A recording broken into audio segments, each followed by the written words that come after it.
Let's bring in Nour. She's live for us in the Jordanian capital, Amman. She's reporting on Israel from there because the Israeli government has banned Al Jazeera from reporting inside Israel and indeed inside the occupied West Bank. So, Nour, first of all, tell us about this latest hit that we've just seen in the past hour or so in Tel Aviv.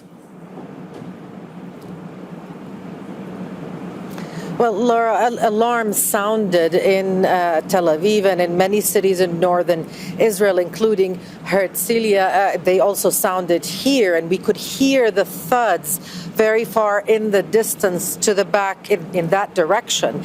We now know that there were two direct impacts from those Iranian missiles, one in the Tel Aviv area and one in Herzliya. Now, some Israeli reporters are describing the missile strike in Herzliya as having targeted a sensitive site. Now, that is code for something of military significance or strategic significance. The military censor in Israel has updated and further constrained the limitations of media coverage on missile strikes on Israel. So we have very little information, but we could see those pictures, and there are some images of interceptions and fragments of that in northern Israel. But in the past few minutes, Laura, we have also heard from the Israeli military after having cleared citizens to leave shelters, announcing that they killed Iran's armed forces chief of staff. That is a big announcement, one sure to indicate a road towards further escalation, if for nothing else.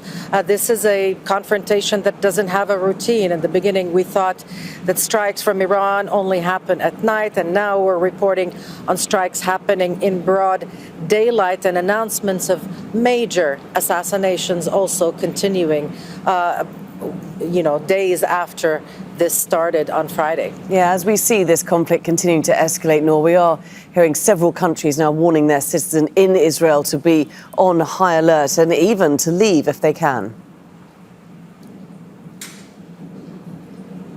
Yes, the Chinese embassy has advised its diplomats and citizens to leave Israel by land. We're hearing also the Polish and the German governments are also advising their citizens to do the same. And basically, most countries have advised their citizens not to come to the region, and if that they're there, at the least to take all necessary precautions. This is a fast-moving situation and one that is quite unnerving for everybody who lives in the region. There is just no guessing what will happen next and what the new development will be in this deteriorating situation, Laura. Indeed. Okay, Nour, for the moment, many thanks indeed for keeping us abreast of all the latest developments.